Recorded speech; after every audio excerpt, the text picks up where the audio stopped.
ढगात helicopter शिरलं, इकडं बघतोय ढग, तिकडं बघतोय ढग, आणि आमचे देवेंद्र फडणवीस निवांत गप्पा मारत बसले.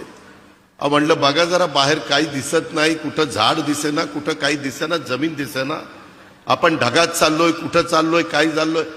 म्हणले काही काळजी करू नका. माझे आत्तापर्यंत 6 ॲक्सिडेंट झालेले आहेत, आणि मी ज्यावेळेस हेलिकॉप्टरमध्ये विमानात असतो त्यावेळेस ॲक्सिडेंट झाला तरी मला काही होत नाही, त्याच्यावर तुम्हालाही काही होणार नाही.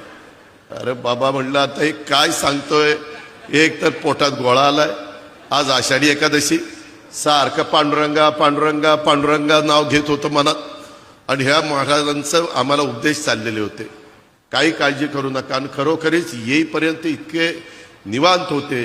ते म्हणले मला ह्याचा अनुभव आहे, माझे अनेक ॲक्सिडेंट झालेले आहेत, परंतु माझ्या कुठं नखाला देखील धक्का लागला नाही. अशा पद्धतीनं बापदादाच्या पुण्याईमुळं इथपर्यंत महाराज पोचलेले आहेत. त्यांची पुण्याई निश्चितपणे उपयोगी पडलेली आहे. परंतु मित्रांनो, एकंदरीत खरोखरीच जरा सगळेजण धाकधूकच करत होते. माझ्या उजव्या बाजूला उदय सामंत भेटलेले होते.